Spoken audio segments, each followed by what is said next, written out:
100. saate esimese loo toome teieni siit Tallinnast Põhja puiesteelt ja põhjust annab seesamane auto, ilus Mercedes, mis on vandaalide käe läbi siin kannatada saanud ja ega muidu me võib-olla sellest juhtumist üldse ei räägiks üldse, aga läheme siia lähemale.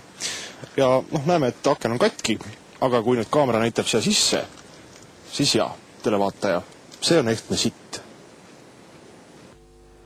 Inimmõistusel ei ole piire ning just see saigi eile taaskord kinnitust. Ainult Jumal taevas teab seda, mis sunnib meie kaaskodanikke võtma ilusa kollase pange ja sinna pikemat aega roojama, et see siis ühel päeval läbi kellegi katki löödud autoakna mööda salongi välja valada. Arvata võib, et seda ollust ei toodud lähedalt, sest auto kõrval vedeles ka pange gaas, mis vahetult enne kuritegu ära võeti. Saime jutule ka auto omanikuga, kes oma nägu arusaadavatel põhjustel näidata ei soovinud.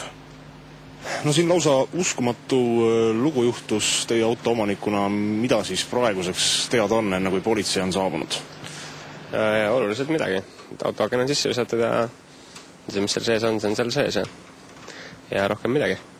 Kuidas see tänane päev välja nägi? Tulite hommikul koju, parkisite auto ära ja puhkasin ennast välja ja siis sain kõne, et aken on sisse löödud ja minge kontrollima. Õnneks siin hotellil on kaamerad iga pool üleval, et saab turvalindi ja siis paistab, mis seal on. Politsei varsti tuleb, hakkab seda asja uurima, aga kindlasti esimesena ta küsib kohe, et kas teil vaenlasi ka on, kas keegi ihub teie vastu hammast, et sellise asjaga nüüd hakkama saada? Ei oska öelda. Kes ihub, see teab ise, et ihub. Mis nüüd saab sellest autost? Sitt tuleb sealt kuidagi välja saada, läheb see kindlustuse alla või tuleb endal see rõve töö ette võtta? Ma usun, et kindlustus saab sellega hakkama suurepäraselt. Et ise ei pea hakkama nühkima õnneks.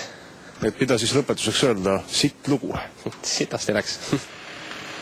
Üheskoos mõlgutati sündmuskohal mõtteid ka selle üle, kes ikkagi võis selle loo taga olla. Ühtegi parkimiskohta auto kinni ei hoidnud ja nii ei saanud olla see ka mõne pimedat viha endas kanduva naabri kättemaks. Nii jäi üle vaid üks tee, kellegi isiklik pahameel.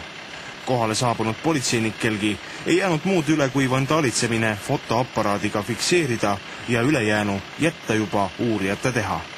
Kui kurjategija peas küpses tõepoolest vaid pime viha noormehe või tema auto vastu, siis juriidilises mõttes on tegemist siiski kuriteoga.